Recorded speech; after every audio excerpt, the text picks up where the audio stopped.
Welcome back to Thinking About Therapy. I'm delighted to introduce the guest for today, who is Martin Mullan. Martin joins me to talk about his experiences of mental health and therapy. And just to start off by saying thank you for joining me. Thank you. I'm delighted to be here. I suppose I'd start off by saying that the reason that I felt that I could invite you to come along for a chat, probably because we've had lots of various conversations over the years with regards to mental health, our own mental health, other people's, things like that. And I've always found you to kind of take a really open approach to that. And I know from being around you that other people find that they can come to you to talk about mental health as well, which I think is a really nice thing. And we don't see that all the time. So I thought it would be good for us to have a chat. And I wonder if it would be okay for our conversation kind of to start off with maybe your own mental health or your own kind of experiences, just to kind of get our conversation started. Thank you. I'm proud to be here, and I'm actually a little bit nervous, which I didn't think it would be, but I think you have to be honest. I'm here to talk about mental health, and I think it's just an instinct, isn't it, to have a wee bit of nervous issue, you know what I mean, behind you, but I'm fine with that. And my journey of mental health, for me, it's always been there. Mm-hmm. From as far back as I can recall. I'm talking maybe 10, 11 years of age. And I think at that stage, let's say 30, 40 plus years ago, never mind. But and them days, which it is true, them days were very much, you're talking the early 80s, where mental health was most certainly not talked about. Mm-hmm. You know, it just wasn't. And I think as a child, I just assumed I had these feelings, and I just assumed, well, everybody had them. And my approach was, well, everybody's the same. You know, and I remember the first time that I realized that there was something wrong. I was about 11. And I remember being outside playing. And I remember jumping about and acting a wag as you do at that age. And I remember jumping over pavements. And I can't remember what the issue was, but I remember thinking, well, God, if you're going to take me now. And I remember thinking, does this mean I'm going to another place? Does this mean I'm going to die? Do I want to die? You know, all within a split second, this all went through my head, and this always sticks with me. Because I think until I was able to process it with the help of therapy 20 odd years later, I think I just thought, well, that's the way it is, and everybody thinks like that every minute of the day, or they think like this every few days or whatever, you know. And I just seen that as a natural path in life, and I just know that to me that's just the way it was. And then about around that age, about 12, I developed epilepsy as well, and I think I just sort of tied them all together, issues like that, and just well, that's the way it is, you know. And everybody sees me flashing colours every day. Everybody has their own wee personal disco in their head, even though they're not supposed to. Mm-hmm. And I think I just tied it together, and rather than talk about it, because you didn't talk about them things, you just didn't talk about them. And in another sense, I suppose I was very content in that sense, because we didn't realise you needed to talk about these things, so you were oblivious to what was going on, in a sense. So I was all right in that way. But I think it was as young as that. I was about 11 when it really hit me, you know, what's going on here. And I think it's interesting actually that you say, you know, there was almost like a contentment, and that you didn't know otherwise, or it wasn't talked about. And so, but I wonder if it's harder then to look back at that and think actually maybe it should have been talked about, or it would have been better if it had been talked about. You know, do you have those kind of thoughts around it? I definitely do, because I have said this before, but I don't really remember certain seasons or years. I don't really remember Christmas. I was about 15, which is weird, and that's me blocking issues of life or mental health issues out. And no matter how hard I try, even to this day, and like I said before, I'm 40 plus. I don't remember. I cannot, for the life of me, remember that time of the year ever. You know, I really, really can't. I think I used to struggle with the fact that I couldn't remember Christmas, because everybody sees it as such a joyful time of the year, but it isn't necessarily joyful for everyone. And I think I probably loved the attitude, oh, it's Christmas, you're meant to love everybody and be happy and hug everybody. And as you know, that's definitely not my motto, no matter what the time of the year is, you know. And I think for me, it was very much fighting with myself, going, why can I not remember? But now my approach to that Christmas and that time of the year is like, oh, it's all right. Sometimes it's all right just not to remember. Mhm. You know, it's not a big deal just because other people say, oh, do you remember getting the car? Do you remember getting scale electric or whatever you got? And I don't remember anything like that at all. Mhm. So I've contented myself with the fact where it's not always a bad thing. It's just a cold time of year. Do you think, not to put you on the spot, but do you know why you maybe don't remember those things? Or is it a case of, is it something that you have even now as an adult where there's periods of time where you might not remember? I think it's a bit of a mixture there, to be honest. I think it's not a season that I like anyway. It's not a season I like. I've grown to get on with it and enjoy it for everybody around me, the peer pressure of it all, what you're supposed to do, which I don't always agree with. But then people really do think you're a massive humbug whenever you don't sort of get into the festivities of it all. You know what I mean? But no, it's just not it's just not a time of the year where I would be happy, be comfortable with. But like I say, I also put that down to other maybe health issues too, where I am very forgetful as well with different things and not just seasons as well. Do you know what I mean? So, but I've grown to content myself for Yeah. So as you said, that acceptance, looking back, that actually maybe those are just memories that I won't have, or things I won't remember and stuff like that. And that also that acceptance of, that sort of saying like knowledge is power. So knowing that around Christmas time isn't actually going to be a great time for you, perhaps, or you're not going to have those experiences that other people have. So therefore, if you know that, there's sort of like, okay, well, I can choose how I deal with that. And as you said, rightly so there, you shouldn't always have to put on a front that, okay, because everybody else around me is happy, then I'll need to do that. But maybe that's about, if, I don't know, if I suppose if the people around you know that it's not always, a happy occasion for you, then can they support you with that as well? I think we have to realise, especially after this pandemic, we have to realise the world has changed way so much. That has changed for everyone, and I think we need to appreciate day by day now instead of going, well, I need a new car next year, I need two holidays in the year after. No, I think we just need to appreciate day by day, and we really, really do, because we all know of some harrowing stories of people that have lost loved ones, and it's just been an awful time for people. And when you look at some people like that who have soldiered through it all, and it's absolutely amazing.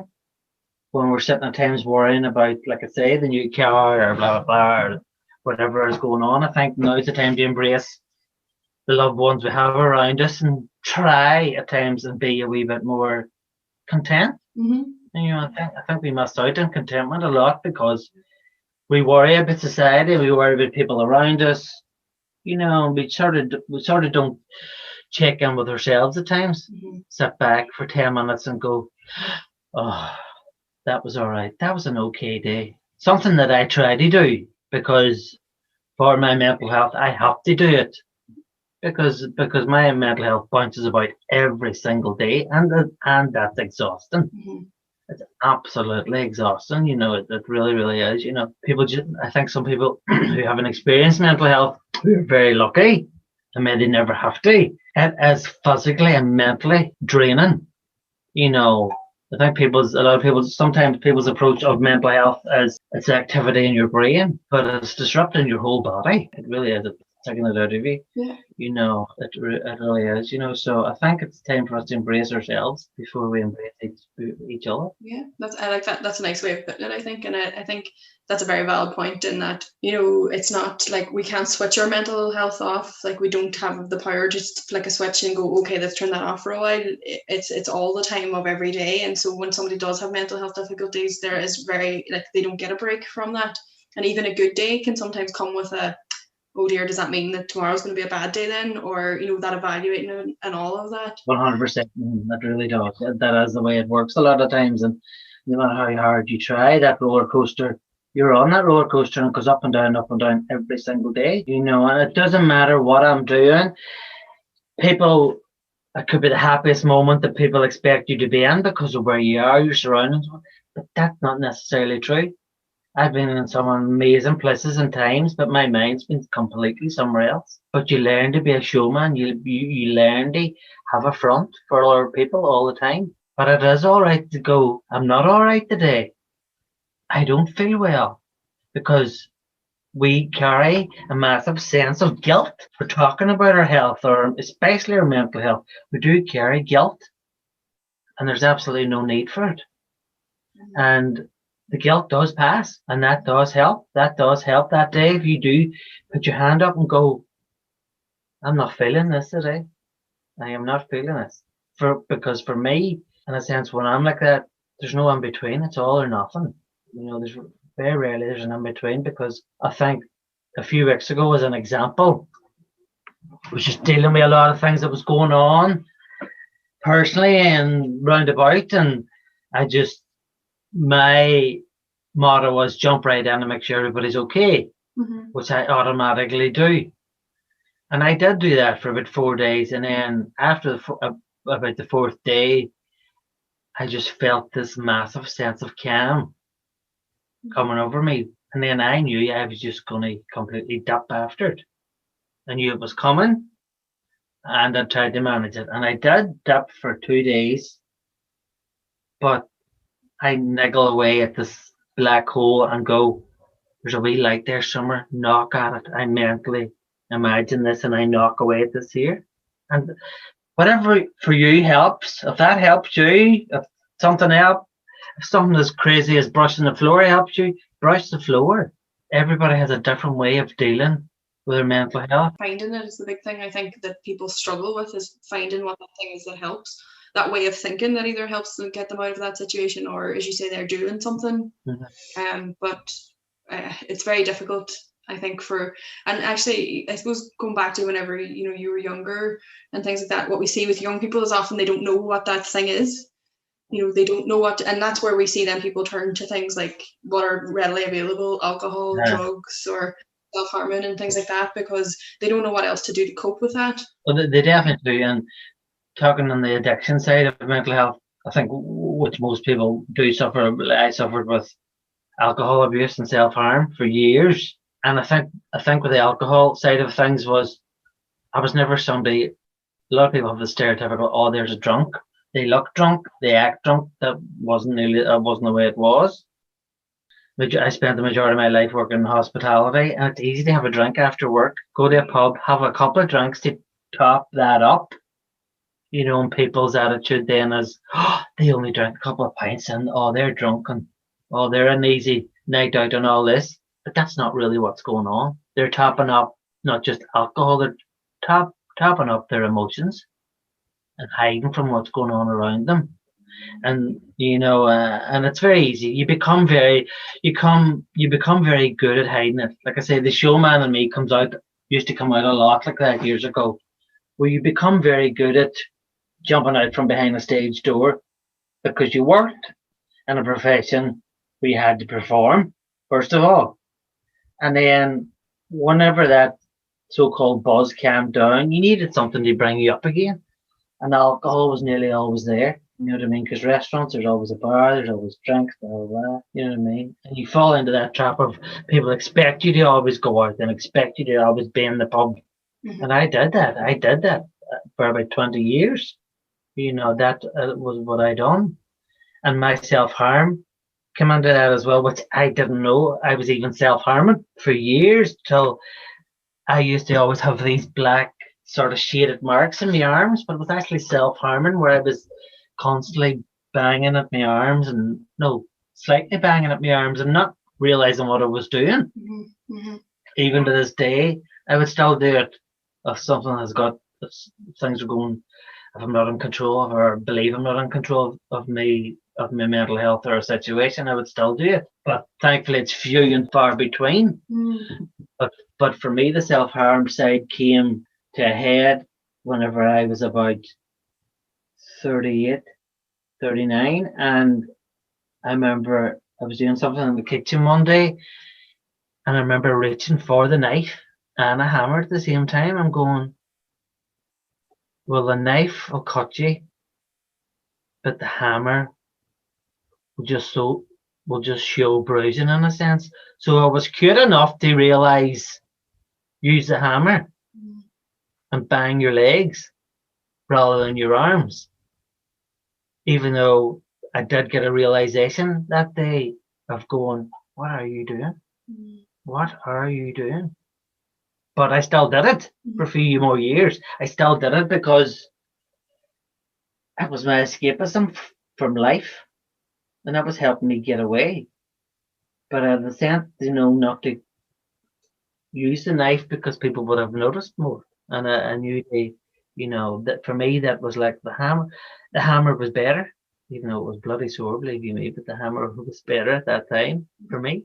And it worked for me. If you don't mind me asking, in those moments, if you can remember, like when you were self-harming, what did it do for you? Because I think that's the thing that sometimes people maybe don't understand is what you get from that. I got a sense of relief, and the sore the hammer was, it bounced the problem away. It was like letting the air out of a balloon with a pin, but just letting it out a wee bit at a time, and you could sense the air going. But it wasn't really doing, as we know, it wasn't really doing anything for me that days. It was helping me cope with issues in my head that I felt that I had no longer control of, and I was frightened to ask for help. I was still going to work. I was working 2 jobs, and I was still trying to be that life and soul of the party. But inside, I was crumbling down, and didn't know where it was going to lead at that stage. And I think, like, I suppose from my perspective, actually, I'm really grateful that you could share that, because I think for people, when they hear self-harm, they automatically assume cutting. Somebody, that's it. And actually, my experience as a psychologist is that self-harm has so many different forms. Definitely. It's so many. A hammer, as you said, it's hitting yourself repeatedly, scratching kind of furiously, and actually using things like drugs and alcohol to harm yourself. Anything that damages yourself is self-harm, as far as I'm concerned. Somebody who eats way more than they know that they should, why are you doing that to your body? Those are all signs of self-harm. And I think it's really important that and I think it's actually really brave of you to be able to say actually that's what I used, because people don't, people think automatically cotton and a razor and that's it. And it's so much more than that, and you're right there about, and that's what I hear a lot, is that it gives people, or they feel like it gives them relief. They really do. I think a few years ago as well, it was around Christmas time. And the way you get the wee toffee trays that you get with like a wee hammer and all. Yeah. And I was having a really bad time of it in my head. And I remember going, buy the toffee for the hammer. You could start. And I went, whoa, here. You don't need the toffee. You don't need the hammer. Yeah. But I remember I was drawn to the hammer and not the toffee. And you have to be brutally honest in them scenarios. You really do. If that is in your past, that you've used something like that, okay, I know as well, you don't need to buy the hammer. You can use an ornament. You can use something in the kitchen. I know there's ways around it, but I'm glad that I realized I was buying a hammer to self-harm and not wanting a bar of chocolate. Yeah. You know what I mean? So in terms of both, I suppose, the alcohol or the self-harming for you, were they things that, did they start suddenly or did they build gradually over time? I remember the first time that I had alcohol. I remember it was a bottle of cider. And I can remember to this day putting the bottle of cider to my lips. And I remember thinking, this is what you've been searching for. This will keep you away from reality. And for 20 years, then it did. It kept me from reality, and it kept me from dealing with my past, with my present, everything. It kept me away from it all. Because I was damn good at hiding it. I was so good at hiding it. I really was, until I say a few times I crumbled. But I was doing anything I could do to just hide that I needed help. That I needed to talk about it. And was always very good at going, oh, they're not well, I better go and see them. They need help, I better make sure they're all right. Even though there's times I was going, Jesus, I wish it was me getting that help, because sometimes we do help others because we have such a need ourselves, and rather than reach out, we'll go we'll constantly maybe run to hospital to check on someone, or we're constantly checking on a neighbour who's not well. And sometimes all we want is somebody to throw their arms out and say, well, I'm here as well. Yeah. I wonder if that's a cultural thing for us as well, that sense that we're always given to other people. We're always, it's like, it's viewed very positively by other people to always be the ones who are given to other people, but it's not always viewed very positively to be the one that put your hand up and said, actually, I kind of need some help over here too. Definitely. And it is culture, and it has to change, because like I say, we don't need to talk about statistically the number of suicides per year in Ireland, and we don't need to go down that road, but these things need to change, because sadly, there's these numbers, as far as I'm concerned, there's still issues there where these deaths are being covered up. There is people out there going, oh, they weren't well, blah, blah, blah. But there's so many suicides out there that are never accounted for. Whereas people need to put their hand up and go, I've been affected by mental health. I'm here, I can listen. We need a ring round the Guildhall once a year of people with their hand up just to say that. And I think that would portray an amazing message. Amazing message to see people from all walks of life standing around, as an example, the Guildhall or the Peace Bridge, something like that there, because we need more of it. Because sadly, the suicide rate is way too high, because next week it'll be someone else. Sadly, the week after it'll be someone else. And because it's such a pandemic in its own self, people move on so fast from it. And we have to be really honest. They do. Yeah. They really, really do, And people's mindset of they were well healthy, they had a good job, that means nothing. Them things don't mean anything. That's all. They really don't, because in my opinion, you can be extremely healthy. You can exercise 7 days a week, but I'm a firm believer, if you don't exercise your mind, there's no point. Yeah. And I am a big believer in exercising your mind, and also of letting your mind relax, because we don't do that either. We have to let it relax as well, because it's like we mice in a cog, and they're running 100 miles an hour 7 days a week, and they just don't stop, and they need to slow down as well. And there's a million ways out there now for that, like meditation apps, YouTube, whatever. There's loads of platforms, as we know, to help. But I find as well, sometimes when you are vulnerable in your mental health, whatever place you're at, you will avoid them scenarios as well. You don't want a realization of, there's Mrs. Jones next door, she's a psychiatric nurse, go on and talk to her. You don't want to know these things. You'll avoid these people. You'll avoid these apps, because I've done it. And I believe most people that are in a vulnerable place with their mental health do that. They could. What do you think they need? And because you're right, I think somebody who has struggled with their mental health can use those apps all along during periods of time where they're fairly okay. But actually, the moment where they start to dip is when they start to push those things away. And I don't know. I suppose I wonder. For me, sometimes I think that's where, can we expect somebody whose mental health is so low to be the one to ask for help? Or should we be the ones who are noticing that and saying, like, it's almost like we should be going to them and saying we notice there's something wrong, rather than waiting for them to ask for help? I think, as it's such a minefield.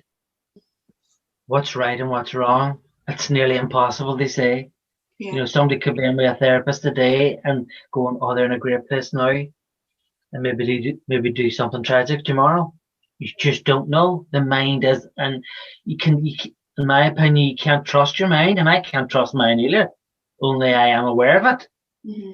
But you can't trust it, and that's the way I look at it at times, because if I dip, there's days I dip where like I could just stop there for 12 hours and nothing or anything is going to distract me. Only I somewhere try and deal with it. Where or how I'm getting the energy or where I'm getting the insight from, I don't know, but I sort of try and think it will pass.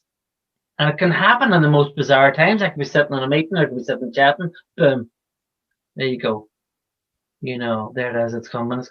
And I think maybe I have learned to develop the tools through amazing therapists, and it's probably what's keeping me ticking over at times as well. I know it's coming, and I think that sometimes people would say, "Oh, well, if you know what's coming, do something about it." But it's not that easy. It's not as easy as that.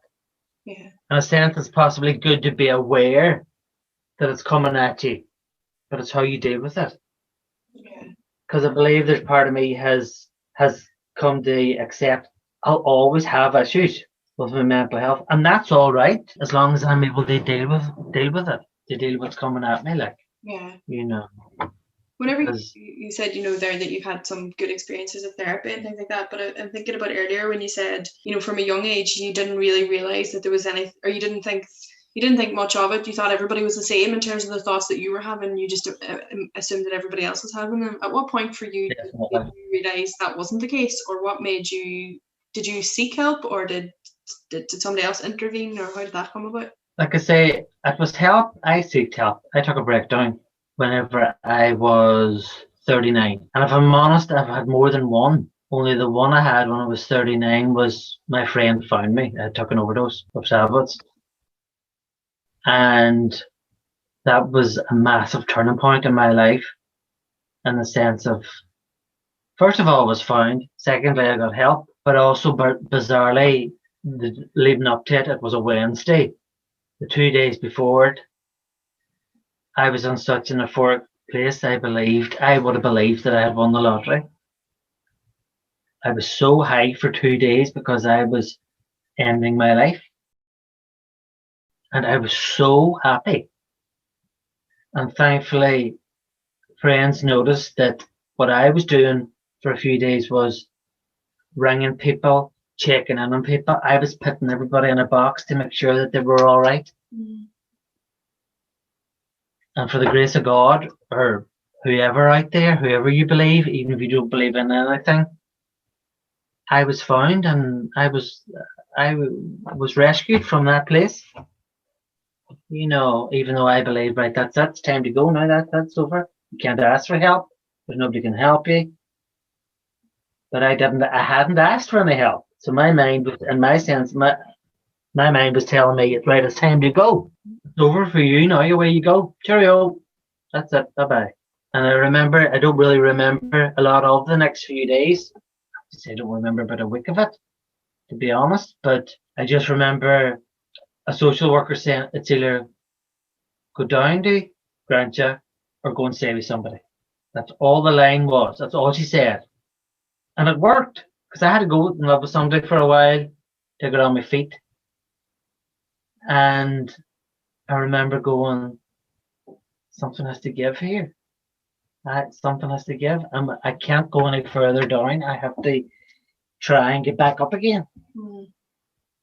Because for a long time after it, it took a long time.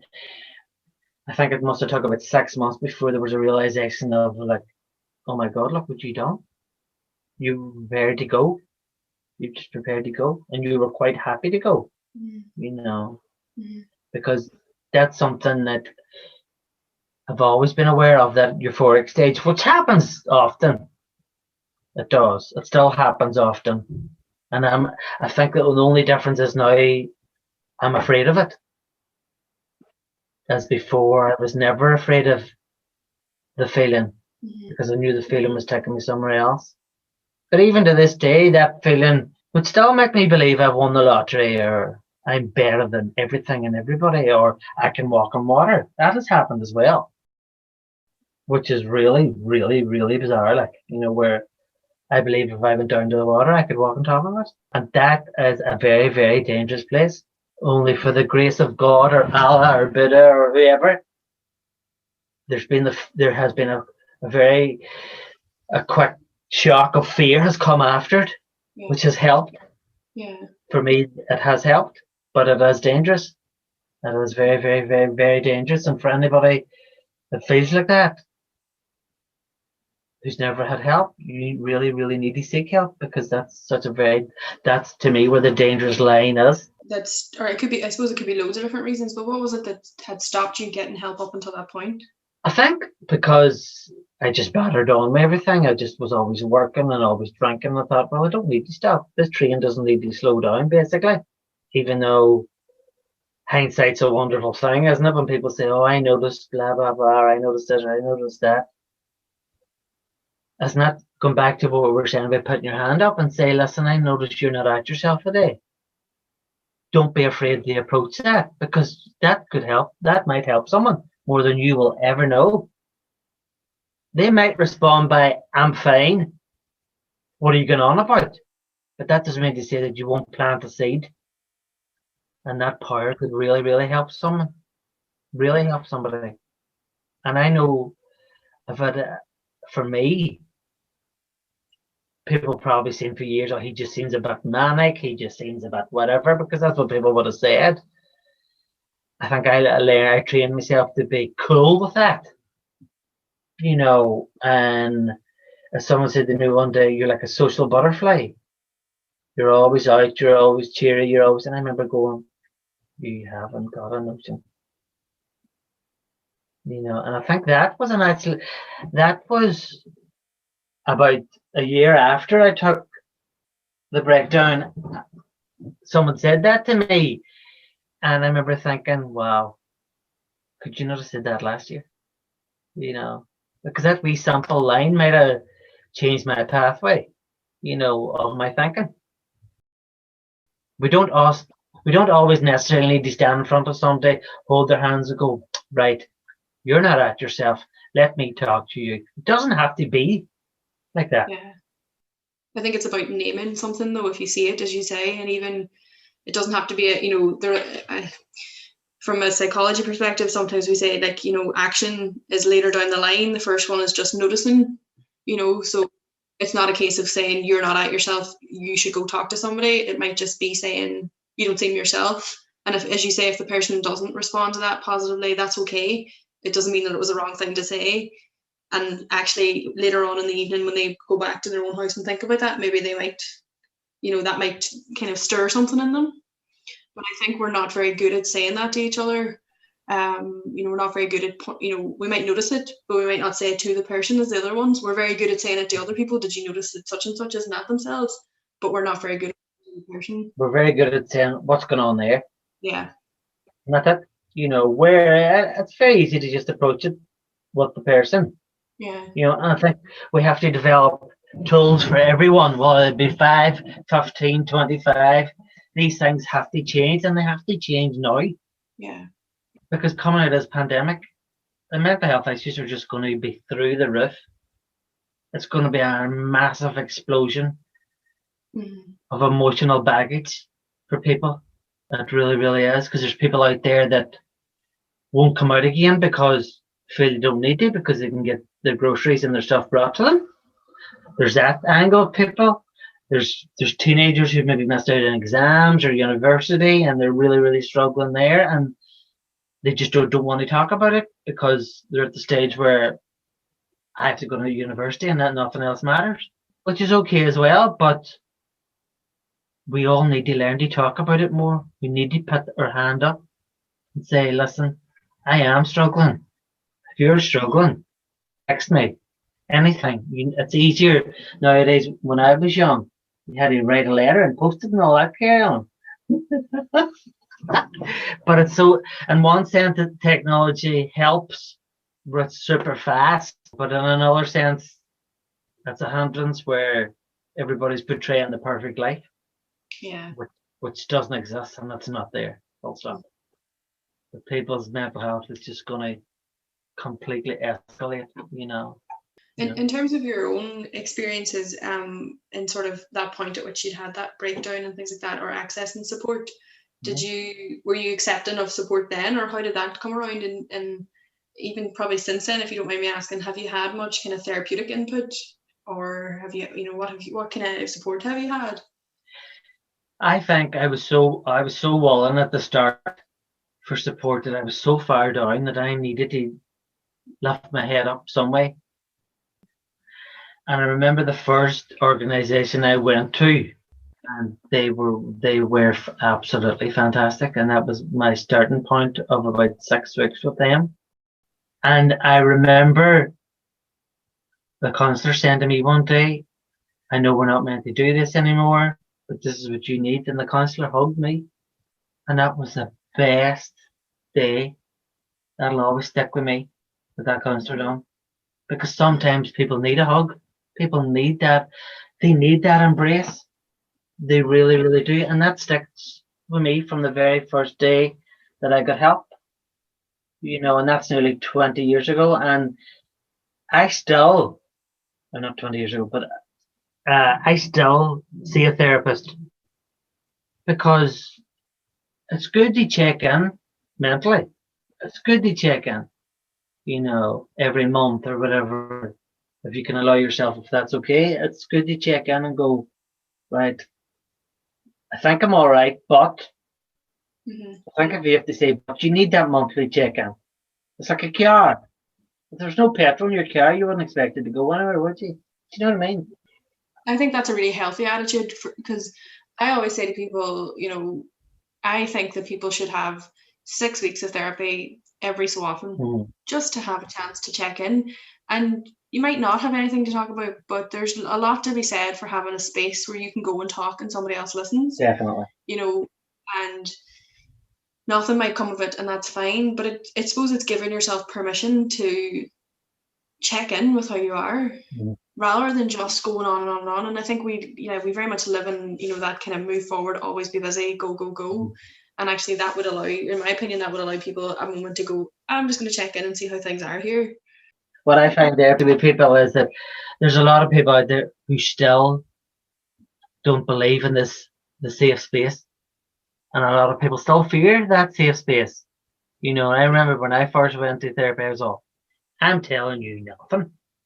Don't even look at me. Anybody could be listening in this room. That's how low I was at that stage. But I have realized that is a safe, confidential space.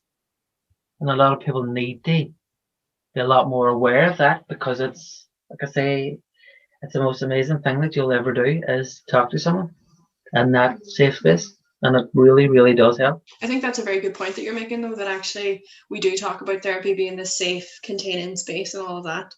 But there is no getting away from the fact that those first few sessions can feel the very opposite of that. It can feel very threatening, and it can feel very exposing, and you can be very vulnerable in that. And I'm saying that as a psychologist, but I'm also saying that as somebody who goes to therapy regularly as part of my job. So I can see both sides of it, that actually there's nothing, that first appointment where you don't know the person, you don't know where you're going to be sitting, you don't know what the room's going to be like, you don't know anything, that doesn't feel safe immediately. But I suppose it's trying to move past that a little bit to allow yourself the opportunity to create a safe space with the therapist. And that's where the kind of key change can happen then for you. Definitely, exactly. As you said, as I go back to this earlier, but the image of the mice on the wheel, you need to let them slow down. Your brain needs to relax a little as well. And that will happen in that safe space, because there's a lot of people out there who don't believe in a safe space. There really is, and it's holding them back. It's holding them back a lot, it really is. And, people of a certain age don't believe in a safe space, and it's, you know what I mean? And it's never too late to change that. It's never too late to change that. We're all within reach. I think you've shared loads of really helpful information, even just through your own experiences, for other people. But I suppose I wonder about if somebody was listening who is listening to what you said and thinking, God, that's where I'm at. What would you say to them, or what would be the steps that you think might be helpful? I would say at the present moment, people believe that they can't contact their doctor. They can't ring their surgery. Your surgery will ring you back. If you are struggling, just ring and say, I'm not coping with my mental health. Can I talk to someone? That is a massive, brave step to take. Someone will ring you back. If you can't talk to your friend, a neighbour, a loved one, ring that surgery, ring your surgery. Someone will contact you. That is starting the ball rolling for you. It's extremely difficult. I'm sitting here preaching this, but for 30 odd years of my life, I ignored this. Don't be like that. Don't wait till you're nearly 40 and then go and then hit the ground. Take some tools from what we have talked about. today and put them into practice. Lift that phone. Lifting that phone can be extremely difficult. I know how difficult that is, just to lift the telephone to make that call. But as such, you will feel so much better when you connect with another person. I think that's really good, that actually saying that the connection with somebody else is really important. And I think in therapy, to me, that's the most important thing, is having a good connection with it, whatever type of, counselor, psychologist, therapist, whoever it is. That connection is so important. And even your GP and things like that. And I said it before in other kind of podcast episodes, but that idea that, which unfortunately happens, and I think that's kind of why I'm raising it, is sometimes we don't get the right response the first time.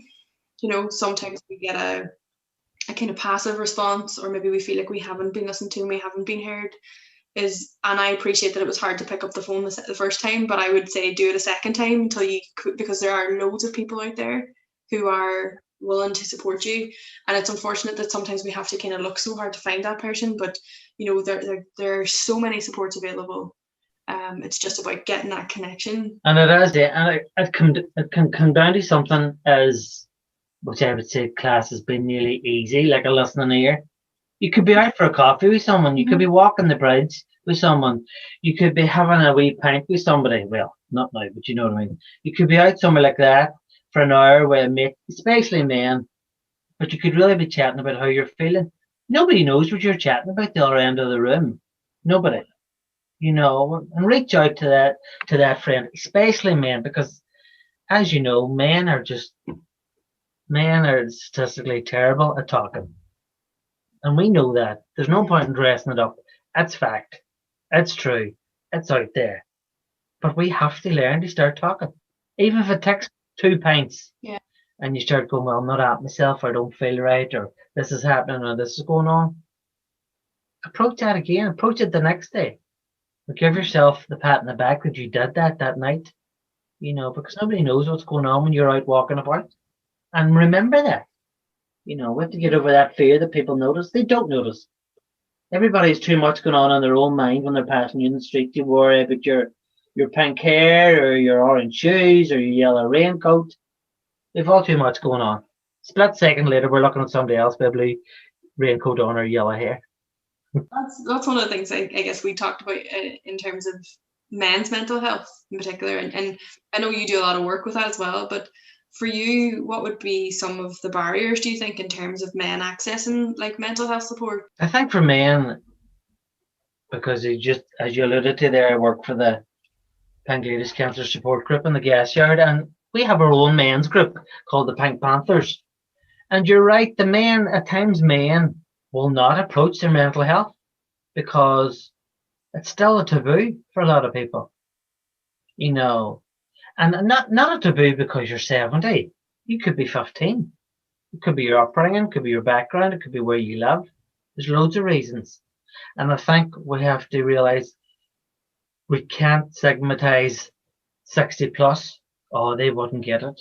That could be any age group. It could be any age group of men. Like I say, there's loads of ways to look at it. It could be how they're brought up, anything. But we have to learn that we can change that. And it's about approaching it delicately. And we can. I'm not known for being delicate, as you know, but it happens an odd time. An odd time it comes out. It really does. But I would like to think I have great insight, and I can see sometimes when somebody's suffering, and I'll say, "What's the crack? How are you? What are you up to?" I'm not saying I can, but there's times I like to think I can see it in someone else. But I think that you learn that through your own pain, that you see it in other people. You definitely can, and I'm a firm believer in that. And maybe I think that helps me as well. Knowing that I have come out through a big black hole, and I can see sometimes when somebody's struggling, and I think it helps. I think you can either approach it or you can run away from it. And I do my best to approach it when it's another man and say, listen, you know where we are. If you need a chat, anything, you know. But I think that's I would absolutely agree with that in terms of that. I think you probably do have something from your own experience that allows you to pick that up quickly in other people. But I think you're probably in a place where you can help that person because you have and you continue to be mindful of your own mental health and work on that. And so it's one thing to be helping other people, but you have to be in a place yourself where you're also helping yourself. Definitely. And it sounds like you're working on that, and you're being mindful of your own mental health, and then that is also allowing you to be able to be a support to other people. Definitely, because if I was having a really bad day or like I'm really, really struggling, well, I'm not going to approach somebody and say, "Are you all right today?" You have to learn to use your emotions properly as well. If I want to cry, if something gets to me, I'll cry. If I'm angry, I'm angry. We have to learn to use our emotions properly. They're there. They're there for a reason. That's why we have them. We have to learn to not feel guilty or ashamed of using them. Because we can. And you have to be aware, as you've said, you have to be very aware of yourself too. Because at times you can take on a lot of other people's emotional baggage because you are struggling, and then you are going to have to ground them. And then somebody's going to go, "Oh God, they're off sick for a week. What happened there?" Because they've took on way too much baggage from other people, and which is very common as well. So people will take a week off work rather than admit, "I was dealing with too much." It's all right to say you were dealing with too much. That is. I think that's a really important, it's just such an important message across the whole thing, is that actually, and I think the theme or what we keep coming back to is you have to talk. You have to keep, you have to say it. And that goes both ways. Like, you have to talk and you have to notice it if you see somebody's not well, but you also have to talk yourself. And I suppose the hope is that if we can all do that, then that'll meet somewhere in the middle. And maybe that'll meet differently for everybody, but there'll be some meeting of, I see that you need help, and somebody saying, yes, I do. Because when I'm struggling at times, if I'm out and about, I'm giving away a secret here, but if it helps someone, I don't care. But a telltale sign of me is I come across a wee bit arrogant, a wee bit aloof at times, because I'm afraid, and I betray that at times, and I know that I do. Whether it be in work, whether it be outside of work, I do come across a wee bit aloof at times, but that's me being afraid of myself. Putting a guard up, it sounds like a bit of a guard in terms of. Totally, I think it goes up. It really, really does, and I think I have learned to how to disguise as well at times. Sunglasses, bright t-shirt, that keeps people away. It really does. And that's not on the house, that's outside of the house. But that's where that's where I really appreciate your honesty, in the sense that you said there that you've had a breakdown, you've been in a real dark place, and you're out of it, and you're continuing to work on it. And actually, it's just such an important message that something like that might not go away, because one of the things I'm mindful of is using that term, like mental health. So we all have mental health all of the time. Sometimes we have mental health difficulties. Some of us have more difficulties than others. But our mental health is something the same way as our physical health. We always have it, and it's somewhere on a continuum. And so being able to say, honestly, there are times where I don't want to talk to people, or I am feeling anxious, so I put a guard up. But that awareness that you have, I'm making a bit of an assumption here, but I assume that only has come through your own working on it, and maybe going to therapy and all of those things. And actually, it's okay to say, do you know what, sometimes I put my guard up when I'm out for a walk because I don't want to chat to anybody. But hopefully there's other days where then it feels like, no, do you know what, maybe I do need somebody to chat to, and I pick up the phone and I ring and speak to somebody else. Definitely do, and it's years of professional help that has got me to where I am.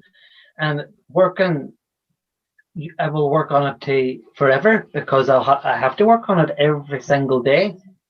That won't go away. It's not a magic wand that because you've got therapy or you're maybe on a tablet, everything's fine. It's not like that at all. You work at it, and you work at it every single day of your life. And when it's exhausting, that's when you use mindfulness apps or tools or techniques. Do something that works for you. During lockdown, I have discovered an amazing baking program that I do with some of our members, and I love now to bake, Because believe you me, especially if you're making bread, there is nothing like punching the life out of a bit of dough for 5 minutes. Yeah. It works. It's great. Whatever works for you, do something.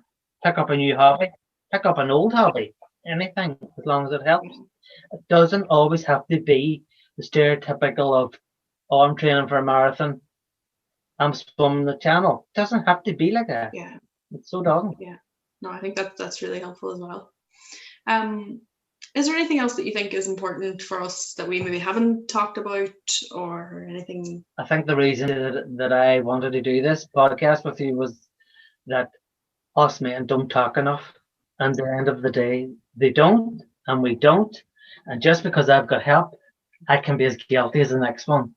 It's so important to reach out, and please reach out to the best of your ability.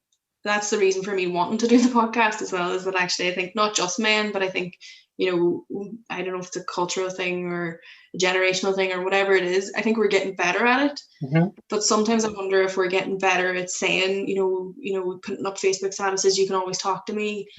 But actually, what does that look like in practice? How do we actually talk to somebody? How do we make those conversations happen, build those connections, all those things? And as I said, kind of in the kind of trailer for the podcast, it's about taking some of those conversations that happen in a therapy room or that took place between you and I in other contexts, and saying, okay, that out there so that other people can hear that and hopefully take something from it. That's what this is about, is saying, none of this it should be secret. It should all be kind of out there anyway. And hopefully the more that we do that, the more that people that we encourage to talk about their mental health. Because there's no right or wrong way to approach this. And people, there isn't a script. It's however you feel you can get the word out, and that's how it works. Like I said to somebody about 6 months ago, we were chatting about mental health, and I just come out of nowhere just as to somebody, don't be fooled by happiness. And don't be fooled by happiness, because everybody is dealing with something. I think that's maybe a good fitting kind of message to be ending on, in terms of everybody is dealing with something. And I think for everybody, how they deal with it will be different, but hopefully people can find a way to deal with it. And if they can't do it on their own, then I suppose what we're both saying is, can you reach out and find, a family member, a friend, or a professional to do that with? That's something we can't emphasize enough, is reach out. Yeah. Well, thank you very much for your time. Thank you so much. Thank you. I really enjoyed it. Thanks a million.